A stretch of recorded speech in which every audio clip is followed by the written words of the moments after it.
একটা কথা মনে রাখিস, দিন শেষে যত যাই কিছু করিস না কেন, তুই কিন্তু নদীকে কখনো পাবি না। কারণ তার বয়ফ্রেন্ড আছে, সে অলরেডি একটা ছেলের সঙ্গে সম্পর্কে আছে। দেখ আপু, তুই আমার বোন, তাই তোকে এখনো যথেষ্ট সম্মান এবং ভালোবাসা দিয়ে কথা বলছি। কিন্তু তুই আমার ভালোবাসার মানুষের সম্পর্কে এমন বাজে কথা একদম বলিস না। আর হ্যাঁ, তোকে একটা কথা বলে রাখি, ওর যদি একটা না 10টা বয়ফ্রেন্ড থাকে তাতেও আমার কিছু যায় আসে না। আমিও যদি চাঁদেও চলে গিয়ে থাকি, সেখান থেকেও তাকে নিয়ে আসার ক্ষমতা রাখে।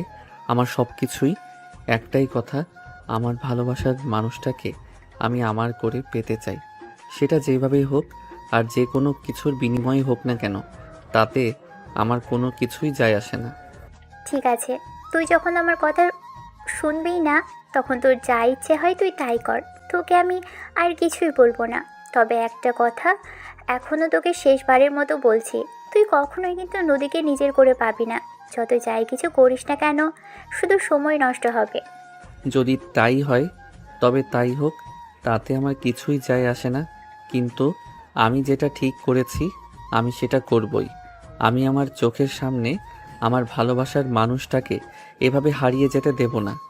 যাকে এত সাধনার পর খুঁজে পেয়েছি তাকে তো আমি কোনোভাবেই এভাবে হারিয়ে যেতে দিতে পারি না। এভাবেই কথা বলতে বলতে দুজনেই ভার্সিটিতে এসে পৌঁছালো। তখনই আয়ন দেখতে পেল নদী তার বান্ধবীদের সাথে ক্যাম্পাসে বসে আড্ডা দিচ্ছে। আয়ন তার বাইকটা পার্ক করে রেখে এক মুহূর্ত দেরি না করে সোজা চলে গেল নদীর কাছে। নদীর পাশে বসতে বসতে আয়ন বলতে লাগলো, হ্যালো বেবি, কেমন আছো? হঠাৎ করেই পিছন থেকে কারোর গলার আওয়াজ শুনে চমকে যায় নদী। আর তারপরেই পিছন ফিরে তাকিয়ে দেখে আয়ন তার পাশে বসতে বসতে এই কথাটা বলছে। তখনই নদী বলতে থাকে, এই তো আলহামদুলিল্লাহ, আল্লাহ রহমতে ভালোই আছি। তোমার কি অবস্থা? তুমি কেমন আছো? কাল ভার্সিটিতে যাওয়ার পর এবং আজ ভার্সিটিতে আসার আগ পর্যন্ত খারাপ ছিলাম, কিন্তু এখন ভার্সিটিতে এসে তোমাকে দেখতে পেয়ে আমি ভালো হয়ে গেছি এবং আমার খুবই ভালো লাগছে। ও আচ্ছা, তাহলে তো এটা খুবই ভালো কথা। বাই দ্য ওয়ে, কাল তোমার ভার্সিটিতে প্রথম দিন ছিল। ভার্সিটির প্রথম দিন কেমন কেটেছে? ভার্সিটির প্রথম দিন কেমন কেটেছে সেটা তো বলতে পারবো না, কারণ ভার্সিটিতে আমার কোনো মন ছিল না। কারণ তো আমার মনে ছিলে তুমি। তোমাকে দেখতে পেয়ে সত্যি আমার দিনটা খুবই ভালো কেটেছে। আচ্ছা, তুমি একটু মাথাটা ঠান্ডা করে এখানে বসো, আমি তোমাকে কিছু বলতে চাই। আচ্ছা ঠিক আছে, কি বলবে বলো, আমি শুনছি। আমি তোমার সব কথা শুনতে রাজি আছি। আমার সব কথা তোমাকে শুনতে হবে না, আর এই কথা তোমাকে আমি কখনো বলবো না। যাই হোক, যেটা তোমাকে বলতে চাই সেটা হলো, তুমি যে সব করছো একদমই ঠিক করছো না। আমি তোমার বড় বোনের বান্ধবী, তোমার থেকে 2 বছরের সিনিয়র। এটা তুমি মাথায় রেখো। তাছাড়া আমি রিলেশনে আছি। তুমি 10টা রিলেশন করো, তাতেও আমার কিছু যায় আসে না। কিন্তু তোমাকে আমি ভালোবাসি, তোমাকে সামনাসামনি না দেখেই ভালোবেসেছি। তাই তোমাকে আমি কখনোই হারিয়ে যেতে দেব না। কারণ তুমি আমার কল্পনার রানী, যে আমার সামনে না থেকেও, আমার কাছে না থেকেও আমাকে অসম্ভব রকম ভালোবেসেছে, আমাকে ভালোবাসতে শিখিয়েছে। তাকে তো আমি কখনোই ভুলে থাকতে পারবো না। প্লিজ আয়ান, লক্ষ্মী ভাই আমার, এমন করে না। তুমি বোঝার চেষ্টা করো, তুমি আমার ছোট ভাইয়ের মতো। তোমার সাথে কখনোই আমার এই সব কিছু করা সম্ভব না। তুমি যদি আমার চাইতে বয়সে বড় হতে, তাহলে না হয় বিষয়টা ভেবে দেখা যেত, কিন্তু এটা এখন কোনোভাবেই সম্ভব নয়। তাই প্লিজ, আমি তোমাকে রিকোয়েস্ট করে বলছি, এসব চিন্তা ভাবনা মাথা থেকে ছেড়ে ফেলে দাও। I am so sorry my dear sweetheart, এটা কোনোভাবেই সম্ভব নয়। কারণ আমি তোমাকে ভালোবাসি, আর জীবনে একজনকেই মন থেকে ভালোবাসা যায়, কিন্তু কখনো তাকে মন থেকে মুছে ফেলা যায় না বা ভুলে যাওয়া যায় না। ভালোবাসা সবার জীবনে একবারই আসে, আর সেটাকে ধরে রাখতে জানতে হয়। যদি কোনো মানুষ তার ভালোবাসাকে ধরে রাখতে না পারে, তাহলে সেটা ওই মানুষটার জীবন থেকে একবার হারিয়ে গেলে আর কখনো ফিরে আসে না। আর সেটার জন্য সারা জীবন বসে বসে আফসোস করতে হয়। কিন্তু আমি এমনটা করতে পারবো না। আমি যাকে ভালোবাসি সারা জীবন তাকে আমি আমার করেই রাখতে চাই। পৃথিবীর কোনো কিছুর বিনিময়ে আমি তাকে হারানোর চিন্তা করতে চাই না। Riya, I am so sorry দোস্ত। তোর বাইকে বুঝে আমি কোনো কিছু করতে পারবো বলে মনে হয় না। প্লিজ তুই তোর ভাইকে বোঝানোর চেষ্টা কর আর আমাকে এভাবে বিরক্ত করতে নিষেধ কর। তুই তো আমার ব্যাপারে সব কিছুই খুব ভালো করে জানিস। একটা ছেলের সঙ্গে আমার বিয়ে ঠিক হয়ে আছে, আমি চাইলেও আমার পক্ষে এসব কিছু করা সম্ভব নয়। তাছাড়া তোর ভাই আমার চাইতে বয়সে ছোট, তাই আমি তোর ভাইয়ের ব্যাপারে ফ্যামিলিতে কোনো কিছুই বলতে পারবো না। ঠিক আছে দোস্ত, তুই কোনো চিন্তা করিস না, আমি দেখছি ব্যাপারটা। আজকে বাড়িতে গিয়ে আমি আব্বু আম্মুকে বলবো, প্রয়োজন হলে ওর ভার্সিটি আসাই বন্ধ করে দিব। আরে দোস্ত, সেরকম কোনো কিছু করিস না, কিন্তু একটু বুঝিয়ে বল যাতে ও ব্যাপারটা বুঝতে পারে। মান সম্মান বলেও তো একটা ব্যাপার আছে। দোস্ত, আমি ওর মতো পাগল নই, আমি সবটা বুঝতে পারছি, তাই তো বলছি। আমি আব্বু আম্মুর সঙ্গে এ ব্যাপারে কথা বলবো, তারপর দেখি তারা আমাকে কি বলে।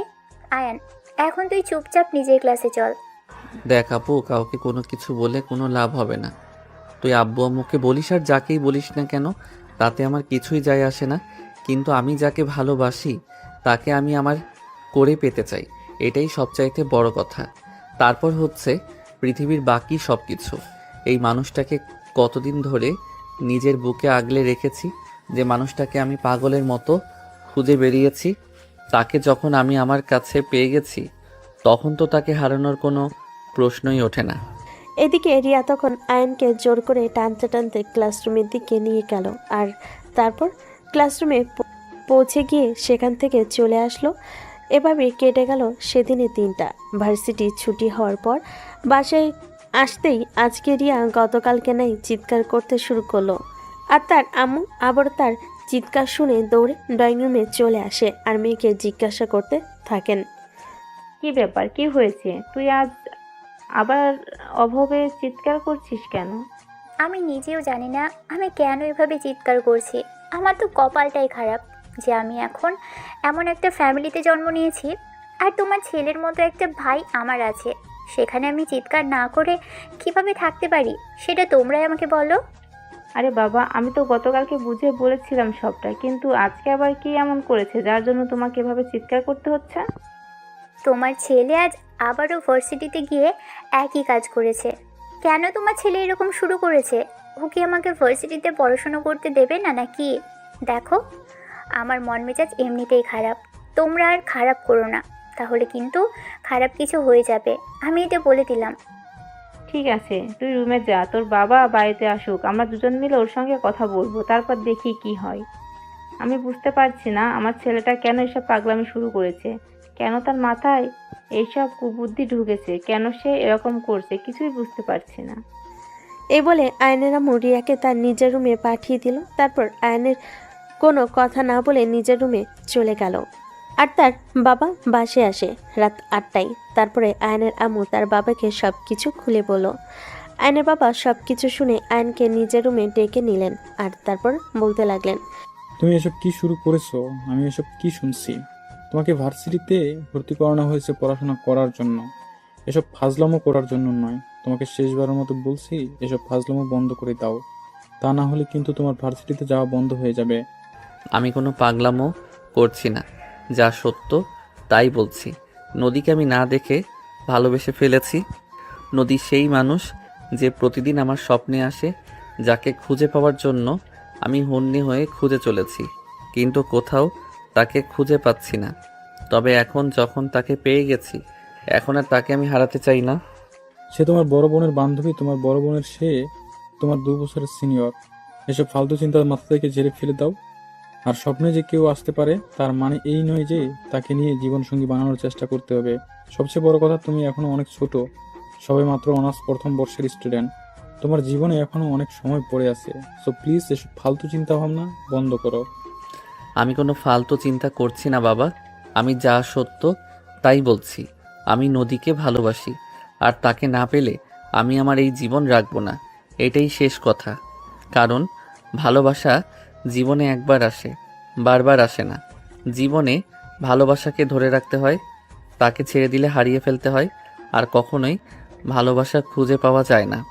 দেখো, ফাজলামের একটা লিমিট আছে। তুমি কিন্তু তার লিমিট ক্রস করে ফেলছো। আমি তোমার বাবা আর তুমি আমার সামনে দাঁড়িয়ে কথা বলছো, এটা অন্তত ভুলে যেও না। তুমি আমার বাবা, আর সেই জন্যই তোমার সঙ্গে এই কথাগুলো বলছি। কারণ আমি যাকে ভালোবাসি, যাকে আমি আমার নিজের জীবন সঙ্গী হিসেবে পেতে চাই, সেটা জানা তোমারও খুব জরুরি প্রয়োজন। তাই তোমাকে বলা, কারণ আমি আমার ভালোবাসার মানুষটাকে আমার পরিবারের সঙ্গে একসাথে পেতে চাই। আমি চাই না আমার ভালোবাসার মানুষের জন্য আমার পরিবারের সঙ্গে আমার সম্পর্ক খারাপ হোক। দেখলি তো বাবা, এবার তো তুমি নিশ্চিত যে তোমার ছেলের মাথায় সমস্যা হয়েছে। তোমার ছেলেকে ডক্টর দেখাও, তা না হলে আমি সত্যি কথা বলছি, কখন যে তোমার ছেলের মাথা আমি ফাটিয়ে ফেলবো তার কিন্তু কোনো ঠিক ঠিকানা নেই।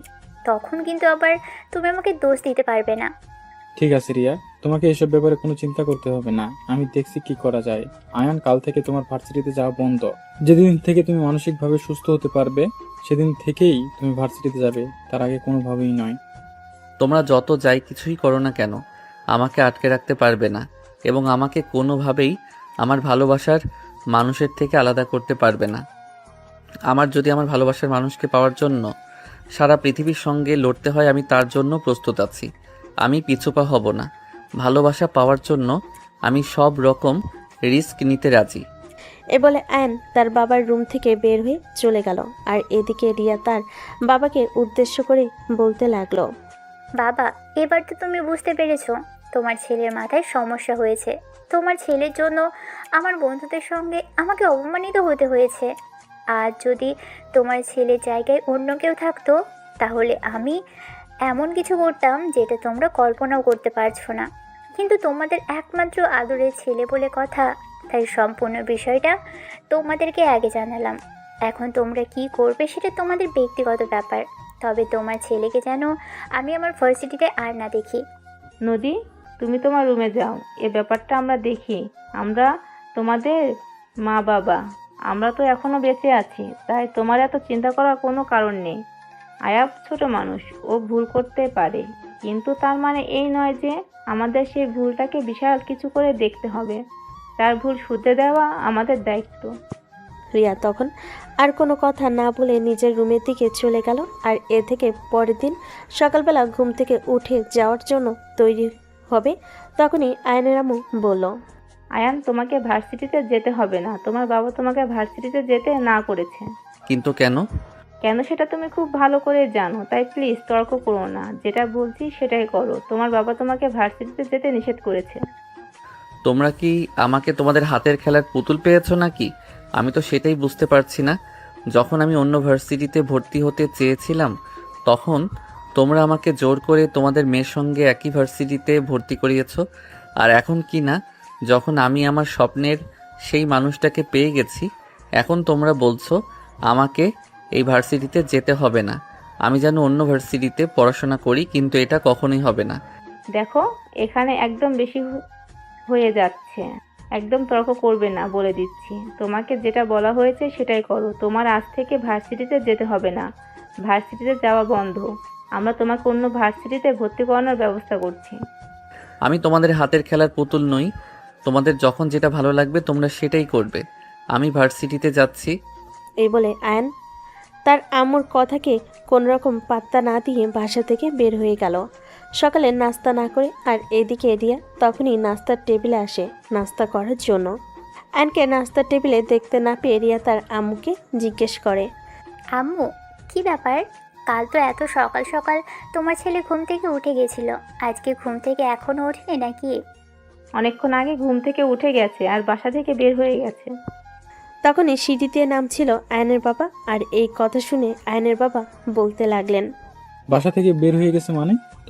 তোমার ছেলেকে ভার্সিটিতে পাঠানোর কোনো প্রয়োজন নেই, কিন্তু তারপরেও কেন তুমি তোমার ছেলেকে ভার্সিটি পাঠালে? আমি তোমার ছেলেকে ভার্সিটিতে পাঠাইনি, তাই দয়া করে আমার সঙ্গে এসব গলা উঁচু করে কোনো কথা বলো না। আমি তোমার ছেলেকে অনেকবার নিষেধ করেছি ভার্সিটিতে যাওয়ার জন্য, কিন্তু তোমার ছেলে আমার কোনো কথাই শুনেনি। সে নিজে নিজেই বাসা থেকে বের হয়ে চলে গেছে আমি কোনো কথা বলার আগেই। তাই আমাকে কথা শুনিয়ে কোনো লাভ নেই। যদি নিজের ছেলেকে একটু কথা শোনাতে পারবে, তাহলে আজ এই দিনটা দেখতে হতো না। একটা মাত্র ছেলে বলে কত আদর দিয়ে মাথায় তুলে ফেলেছো, এখন বোঝো ঠেলা। হ্যাঁ সেটাই তো, এখন দেখতে পাচ্ছি ছেলেকে একটু বেশি আদর দিয়ে বাদর বানিয়ে ফেলেছি, যেটা আমাদের উচিত হয়নি। আমাদের উচিত ছিল ছেলেকে ছোটবেলা থেকেই একটু কড়া শাসনে রাখার, তাহলে হয়তো আজ এই দিন দেখতে পেত না। যাই হোক, আমি দেখছি ব্যাপারটা কি করা যায়। এই বলে আয়নের বাবা নাস্তার টেবিলে বসে গেল নাস্তা করার জন্য। আর তখন রিয়া রাগে ফুসফুস করতে করতে বলতে লাগলো, আমি তোমাদেরকে আগেই বলেছিলাম তোমার ছেলেকে আমার ভার্সিটিতে ভর্তি করানোর প্রয়োজন নেই, কারণ তোমার ছেলের ক্যারেক্টারের সমস্যা আছে। তোমার ছেলের জন্য আমাকে কখনো না কখনো বিপদে পড়তে হবে। কিন্তু তখন তো তোমরা আমার কথা শুনলে না। তোমরা বলেছিলে আমার ভার্সিটিতে ভর্তি করাতে সময়ের সাথে সাথে সব কিছু ঠিক হয়ে যাবে। কিন্তু এখন আমি বুঝতে পারছি তখন তোমাদের কথা শুনে আমি জীবনের সবচাইতে বড় ভুলটা করেছি। তোমার ছেলেকে যদি আমাদের ভার্সিটিতে ভর্তি না করাতাম তাহলে হয়তো আজ আমাকে এই পরিস্থিতির সম্মুখীন হতে হতো না। বন্ধুদের সঙ্গে আমাকে ছোট হতে হয়েছে কেন বলো? শুধুমাত্র তোমার ছেলের জন্য। তোমার ছেলে যদি এসব আকাম কুকাম না করতো তাহলে বন্ধুদের সামনে আমাকে ছোট হতে হতো না। নদীর সঙ্গে আমার কতদিনের বন্ধুত্বের সম্পর্ক, আর এখন তোমার ছেলের জন্য সবটা নষ্ট হতে চলেছে। তোমার ছেলেকে যদি মানুষ বানাতে না পারো তাহলে ভার্সিটিতে পাঠানোর কোনো প্রয়োজন নেই। এই বলে নাস্তাটা করেই বাসা থেকে বের হয়ে গেল। আর এদিকে আয়ন বাসা থেকে বের হয়ে সোজা ভার্সিটির ক্যাম্পাসে চলে আসে আর অপেক্ষা করতে থাকেন নদীর জন্য। নদী কখন ভার্সিটিতে আসবে আর কখন তাকে দেখবে, তার সাথে একটু কথা বলবে। তাকে বেশি সময় অপেক্ষা করতে হলো না। প্রায় 10 মিনিট পরেই নদী ভার্সিটিতে চলে আসলো। নদী ভার্সিটিতে গেট দিয়ে ভিতরে প্রবেশ করছিল আর তখনই আয়ন তার সামনে দাঁড়ালো আর বলতে লাগলো, ওহে মায়াবতী, যার মায়াতে আমি পড়েছি তাকে না দেখেই কল্পনাতে তাকে এঁকেছি। বারবার তার ছবি আমার দুটি চোখের পাতায় সবসময় ভেসে থাকে। তাকে আমি ভুলে যাই কি করে বলো? আয়ান, তুমি যেটা করছো সেটা কিন্তু একদমই ঠিক নয়। তুমি প্লিজ আমাকে ভুলে যাও এবং এই সব ফাজলামো মার্কা কর্মকাণ্ড বাদ দাও। দেখো, তুমি আমার জুনিয়র, তুমি আমার সঙ্গে এই সব কিছু করছো, এটা ভার্সিটির সবাই দেখছে এবং আমাদের দুজনকে নিয়ে হাসাহাসি করছে। তুমি সেটা কেন বুঝতে পারছো না? কারণ ভালোবাসা কোনো পাপ নয়, ভালোবাসা নয় কোনো অপরাধ। জীবনে যে কাউকেই ভালোবাসা যায়, কিন্তু চাইলেই যে কাউকে ভুলে যাওয়া যায় না। আমি তোমাকে ভালোবাসি, তোমাকে সামনাসামনি না দেখেই আমি ভালোবেসেছি। কল্পনাতে তোমায় বহুবার রেখেছি, তাই আমি চাইলেও তোমাকে ভুলে যেতে পারবো না। প্রয়োজন হলে আমি আমার এই জীবন দিয়ে দিতে পারবো, কিন্তু তারপরও তোমাকে ভুলে যাওয়া আমার জন্য একেবারেই অসম্ভব। তুমি যদি আমাকে ভুলে যেতে না পারো আর ভার্সিটিতে এসে প্রতিদিন এসব পাগলামো মার্কা কর্মকাণ্ড করতেই থাকো, তাহলে আমাকে অন্য রাস্তা মাপতে হবে। কারণ তুমি পাগল হতে পারো, আমি পাগল নই, আমার মান সম্মান আছে। এই বলে নদী সেখানে আর এক মুহূর্ত না দাঁড়িয়ে সোজা নিজের ক্লাসরুমে চলে গেল। আর ক্লাস শেষ হলে সোজা বাসায় চলে গেল। তারপর থেকে নদী আর ভার্সিটিতে আসে না। চলে গেল প্রায় 4 দিন। কিন্তু ইতিমধ্যেই নদীকে কোথাও দেখা যাচ্ছে না। এদিকে আয়ন পাগলের মতো হয়ে গেছে।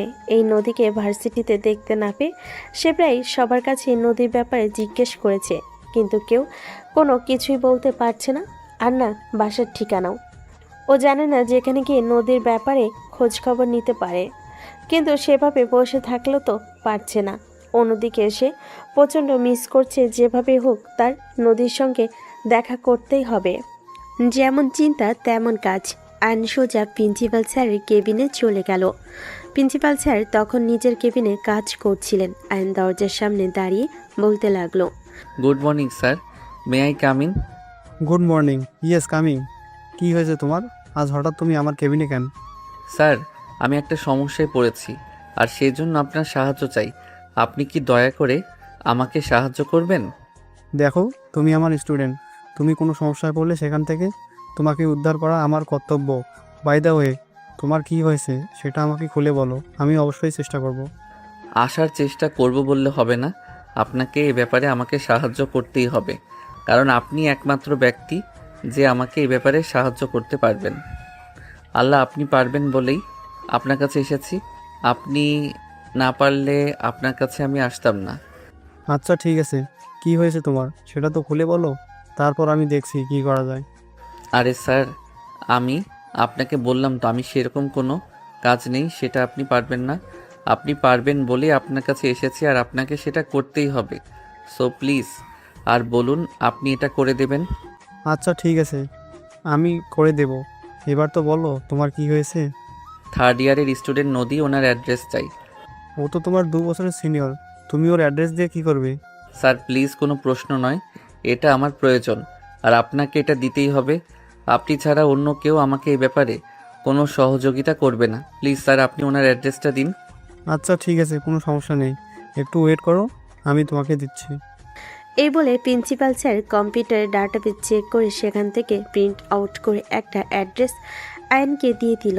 আর তখন অ্যাড্রেসটা হাতে নিয়ে সোজা ভার্সিটি থেকে বের হয়ে গেল। বাইক নিয়ে সোজা প্রিন্সিপাল স্যারের দেওয়া অ্যাড্রেস অনুযায়ী চলে আসলো। বিশাল বড় একটা বাড়ি দেখে মনে হচ্ছে কোটিপতি বাবার একমাত্র আদরের রাজকন্যা হবে হয়তো। নদী বাড়ির সামনে এসে দাঁড়াতেই সিকিউরিটি গার্ড এসে জিজ্ঞাসা করতে লাগলো, আসসালামু আলাইকুম সাহেব, কি আপনি আর কার কাছে এসেছেন? আমি আয়ান, এটা নদীদের বাসা তো? হ্যাঁ স্যার, কিন্তু আপনাকে তো ঠিক চিনতে পারলাম না। নদী ম্যাডাম আপনাকে কিভাবে চেনেন? ওনার সাথে আপনার কিভাবে পরিচয় যদি একটু বলতেন তাহলে আমার চিনতে সুবিধা হতো। আমি সব কিছু বলেও আপনি আমাকে চিনতে পারবেন না। আমি নদীর সঙ্গে দেখা করতে এসেছি। নদী কোথায় একটু বলতে পারবেন? নদী ম্যাডাম তো বাসায় নেই, ওনার শরীর খারাপ, ওনাকে হসপিটালে নেওয়া হয়েছে আজ 3 দিন। কোন হসপিটাল আর কি হয়েছে? আমার নদীর, প্লিজ আমাকে খুলে বলুন। আমি সঠিক বলতে পারবো না, তবে যতদূর আমি শুনেছি ওনার কিডনিতে সমস্যা হয়েছে, তাই ওনাকে ঢাকার কোনো একটা বড় হসপিটালে নিয়ে যাওয়া হয়েছে, তবে সেটা আমি সঠিক জানি না। তাছাড়া আমি তো এই বাড়ির একজন সামান্য সিকিউরিটি গার্ড মাত্র, তাই তাদের এইসব ব্যাপারে জিজ্ঞেস করার কোনো সুযোগ পাই না। বাড়িতে কে আছে তাদেরকে একটু বলে জিজ্ঞাসা করে আসুন না। নদী কোথায় আছে? আমি নদীর সঙ্গে দেখা করতে চাই। তার সঙ্গে দেখা করাটা আমার জন্য খুবই জরুরি।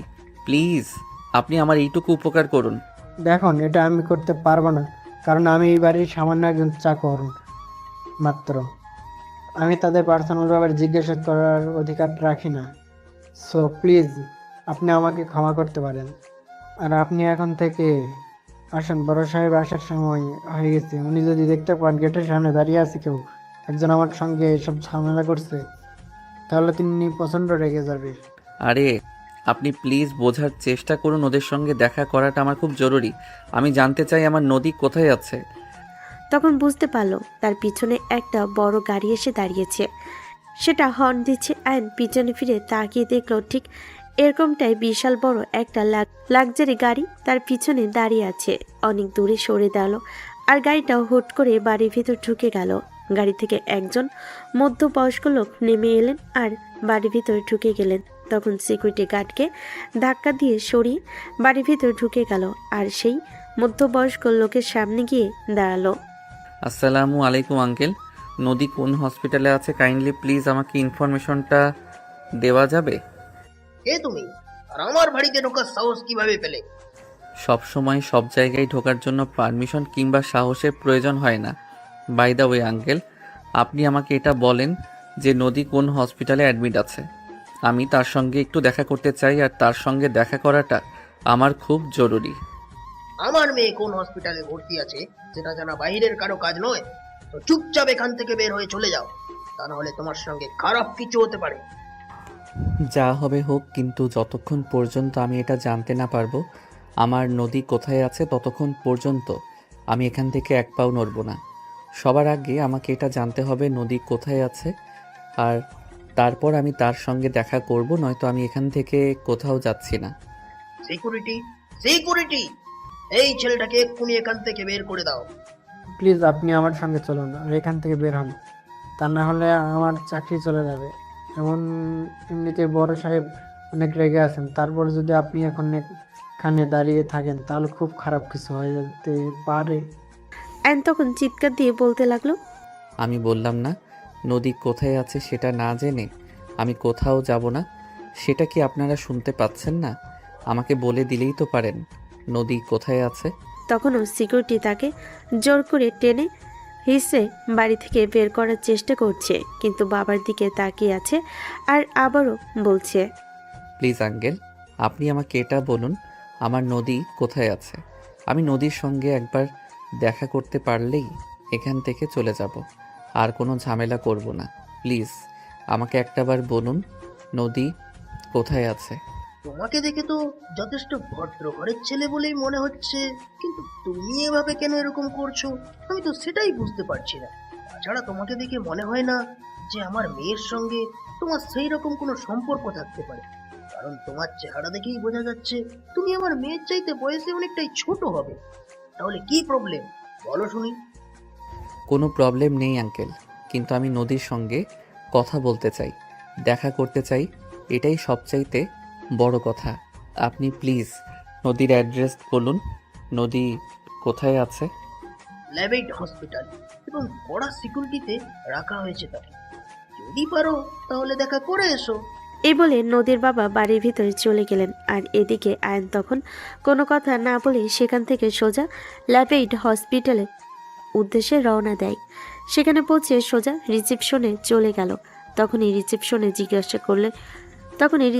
জিজ্ঞাসা করে নিল নদী কোথায় আছে। নদীর কেবিনের কথা জানতে পেরে অ্যান্ড সেখান থেকে দৌড়ে নদীর কেবিনের দিকে ছুটল। কিন্তু কেবিনের সামনে 4-5 জন কালো শার্ট পরা ছেলে দাঁড়িয়েছিল। অ্যান্ড কিছু বুঝতে পারছিল না, কিন্তু যেভাবেই হোক তাকে নদীর সঙ্গে দেখা করতেই হবে। তাই সে কোনো কথা না বলে কেবিনের দিকে অগ্রসর হচ্ছিল। তখনই সেই লোকগুলো তার সামনে এসে দাঁড়ায় আর তাকে আটকে দিয়ে বলতে থাকে, কে আপনি? কোথায় যাচ্ছেন? কি আপনার পরিচয়? আমি আয়ান, আমি নদীর সঙ্গে দেখা করতে এসেছি। সরি, আমরা আপনাকে চিনতে পারছি না, তাই আপনাকে ম্যাডামের সঙ্গে দেখা করতে দেওয়া যাবে না। আপনি এখন আসতে পারেন। আমি নদীর সঙ্গে দেখা করতে এসেছি, নদীর সঙ্গে দেখা করে তারপরে যাব। এই বলে গার্ডকে ধাক্কা দিয়ে সরিয়ে আয়ন কেবিনের ভিতর ঢুকে গেল। তখনই দেখতে পেল নদী বেডে শুয়ে আছে। আয়ন নদীর সামনে গিয়ে দাঁড়ালো আর নদীর নাম ধরে ডাক দিল। নদী কি হয়েছে তোমার? আয়নের গলার আওয়াজ শুনে নদী চোখ খুলে তাকালো আর আয়নকে দেখতে পেল। সে মৃদুস্বরে বলতে লাগলো, কি ব্যাপার আয়ান, তুমি এখানে কিভাবে আর কোথা থেকে আসলে? কদিন ধরে তুমি ভার্সিটিতে